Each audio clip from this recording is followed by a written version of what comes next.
UFC middleweight contender, Heinisch. Thank you, Ian, for coming on. I see that you're back in Colorado after a long trip in Las Vegas. How are you feeling? I'm feeling really good, man. We did the first half of camp, basically 6 weeks out in Vegas, and got some really good work over there, Extreme Couture, and just cross training and utilizing the PI, which I feel like is super underutilized. And yeah, now back at the Mile High City with Coach Jake at Genesis, and working with Coach Peter as well from Elevation, and yeah, just tuning everything up, getting a little bit of elevation training, and living back in the RV right by the gym. So yeah, man, just put my head down and finishing camp.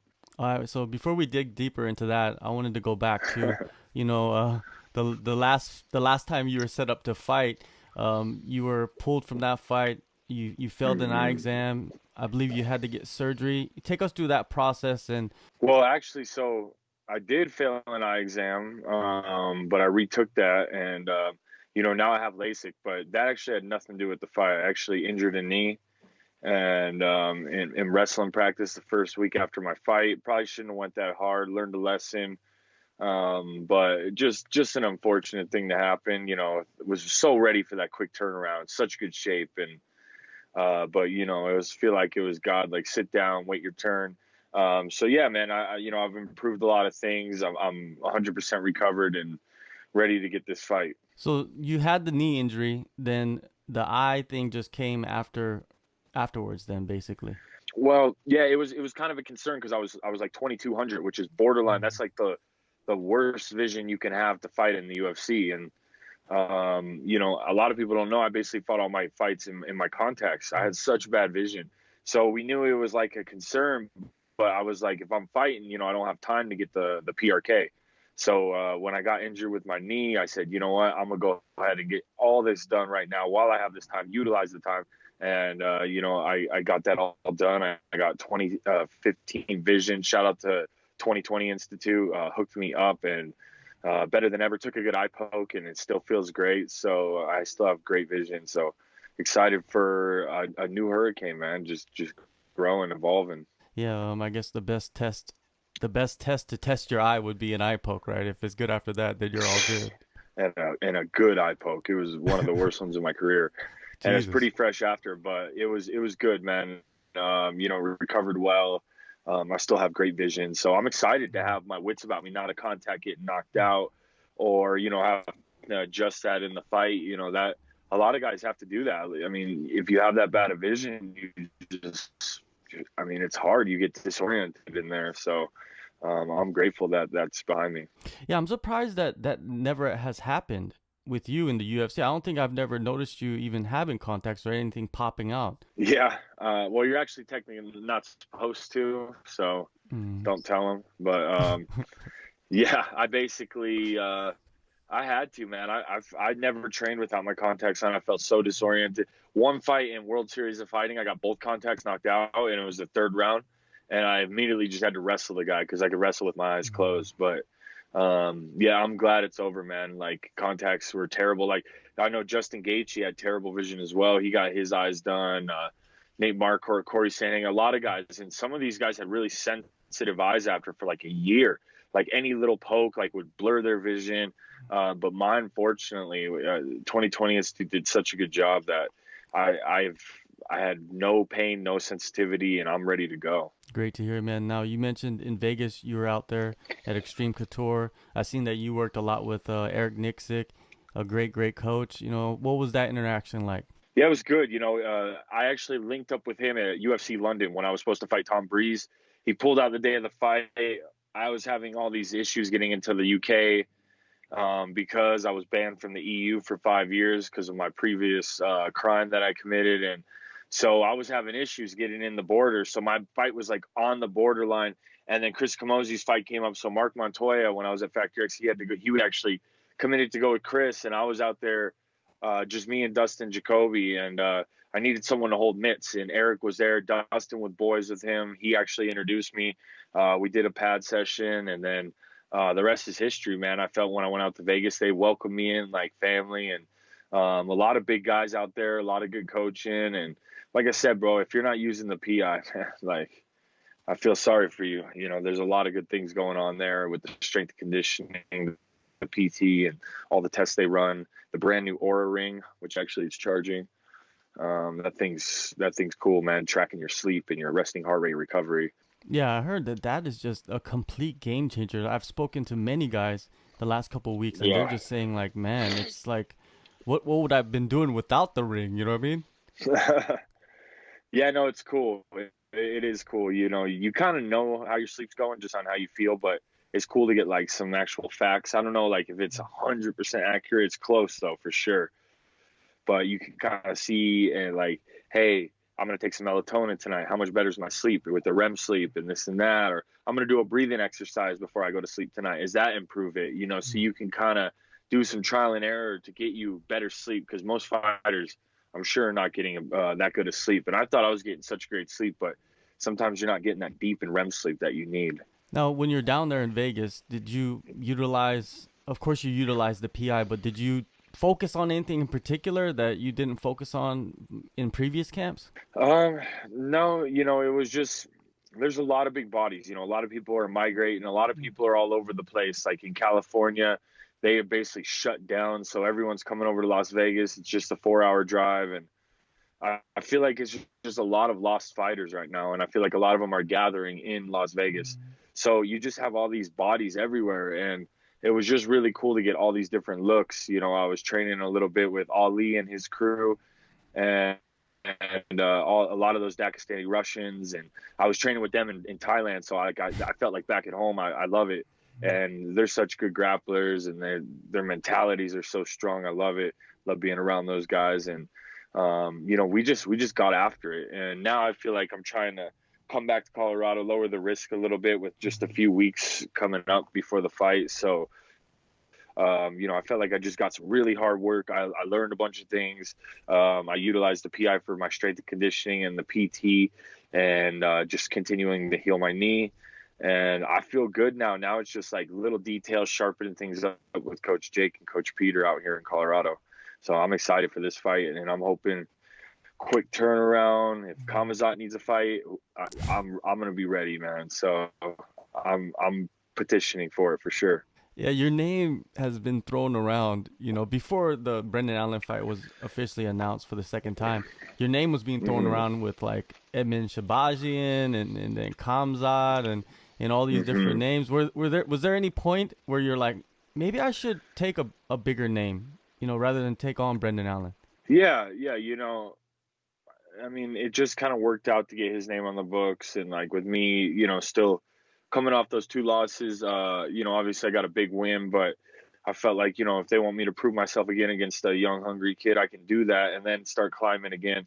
But like I said, man, like if Kamazant needs a fight, like double book me. He got double booked, so like double book me. Like I'll fight next weekend if I have to, and then still fight Brendan Allen. I'll plan on it.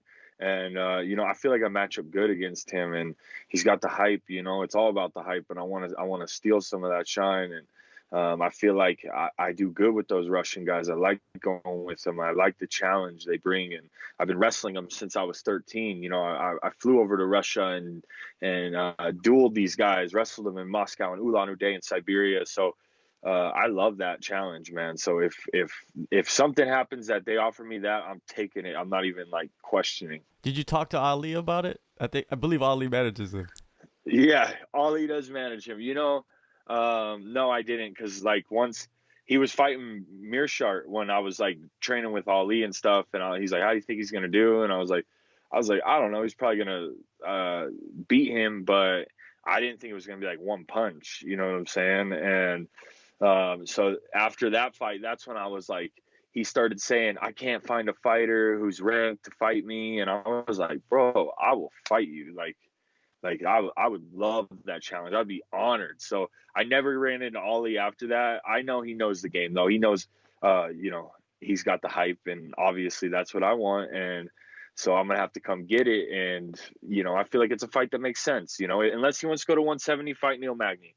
If he wants to, you know, go to 185 again, fight me. It makes sense. You know, Neil's ranked really high in his weight class, and I'm ranked, in top 15, so he can at least get his feet wet.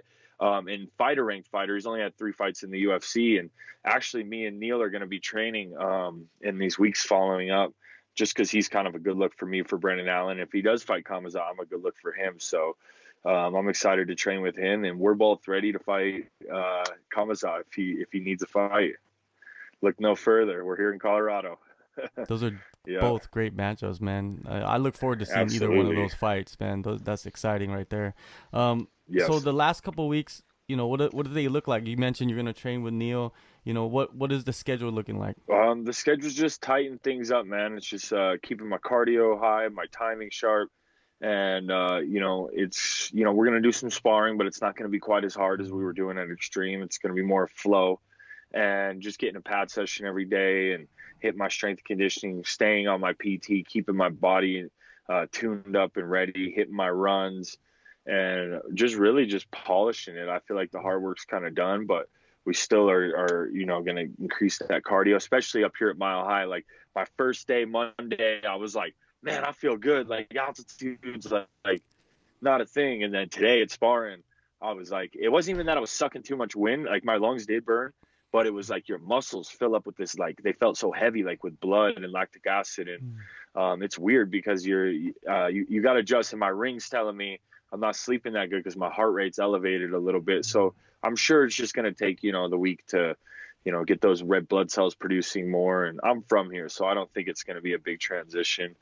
But you definitely feel it, man. It's real. November 7th. Has the mindset changed any heading into this fight? There's been a few months between that time. So, Brendan might have said some things. I don't know. I have no idea. I haven't been paying attention really. Yeah, I mean, he says he was saying all kinds of things. I don't know if he's still talking. But at the end of the day, man, we're going to see each other November 7th. And, I'm going to show him, I'm a man on a mission right now. This is Hurricane 2.0. We talked about this in Thailand, and it's shown. And I feel like, now that I'm more comfortable in that cage in the UFC and being in the top 15, I know I belong there. I feel like I know what guys feel like that aren't in the top 15, and I don't think Brendan Allen's even close to being ready. And I'm going to go out there and prove it. The mindset's the same. I'm a man on a mission for that gold, and I feel like I want to break into the top 10, hopefully by this year. So if I can get one more in December, that's the. Are you expecting a repeat of what you did against Mearshart? Yeah, absolutely. I know he's going to be tough. I know he's going to blitz me, but basically, if you look at his fights, don't let him clinch you. Don't let him be on top of you, and I have a really good clinch too, so I'm not really too worried there. So I feel like it's inevitable he's going to get caught with the left or the right or a head kick and get put out. And I'm gonna meet him in the middle, and it's going to be an exciting fight. So don't blink on this one because he's going to get slept soon. So and on that note too, I'm not underestimating him. He's he's got some good wins. He's hungry. He's young. He's up and coming, but I think I'm going to show him what it takes to get in the UFC in the top 15. And, I feel like he will grow and someday get in that top 15. But now it's my time. 2 more things. Nate Marquardt, I seen, he's been with you the whole time in Vegas. Any updates on him? And it's like, is he going to fight anytime soon? Is he close to a deal? Yeah. Man, he needs to fight, man. He's super aggressive right now. He's just he loves it, man. He's in his element, fighting those Russians, fighting big guys, all this talent coming in. I haven't even seen the other day he's rolling with Francis Ngannou, on his back. It was yeah. I mean, he's fired up, man. It's like a thing where you've been training for a year and you don't get the release of a fight. I feel like that's where he's at. He needs to take a fight soon. I know coach has been in his ear about talking to Bellator, but he's kind of focused right now. And I don't want to speak too much for him, but I just know he's trying to get to Thailand.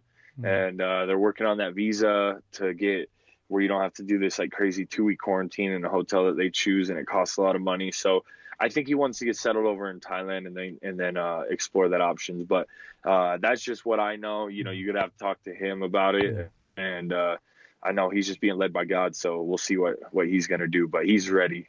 Well, that leads into my next question. Is that still the plan? Are you going back out to Thailand? Yeah, man, it is still the plan, but actually it's it's like crazy right now because it's like so close to the holidays. So it's like, are we really going to just leave right before the holidays? Like we've already, man, this year's been wild. Like we've been living in a 30-foot RV in front of the gym, and then we've been living in Vegas, and now we're back here. And, you know, we own a house here, but it's getting rented out right now because obviously we thought we were going to Thailand. So we're just taking it day by day. I believe if you had to ask me now, and it might change tomorrow, we'll probably be here to the early, like January, where the restrictions are a little bit less. You can get just the student visa for Muay Thai and go there for 3 months and, you know, get that year visa or whatever you need to do without this crazy quarantine and all that. And hopefully get another fight this year. So that's the plan at the moment. But yes, the plan is still to go to Thailand. We're still excited about it, but it's just, I can't get excited about anything anymore. It's like 2020, bro, is crazy. So I'm just taking it day by day. Yeah, 2020 is like a maze, you know, like you enter it. And it is, bro. You don't know what's going to happen. But that sounds like a good plan, man. Get this fight in early November, fight in December, and then be on the beach in Phuket chilling in January. Bro. Yes. All right, man. Well, and I look forward to all of it. There. Yeah, I look forward to all of it, Ian. Appreciate it, man. November 7th, UFC Fight Night. Yeah, keep me updated. Las Vegas. Yeah. I like this matchup, man. It's a good matchup. It's a great fight and a lot of violence, man, which we love. Thank you. Yes, absolutely. Thank you for always having me on. Follow my story. Follow me on Instagram, Ian Heinisch MMA, and on my Twitter as well. It's all the same. And appreciate it, man, always coming on the show. And tune in November 7th. Brendan Allen's an exciting fighter. I'm an exciting fighter. I like the matchup, like you said, and fireworks, bro. It's going to be good. Tune in. Hey guys, Sasha Platnikoff here, letting you know to tune in to SCMP Post Fight for all your weekly martial arts news.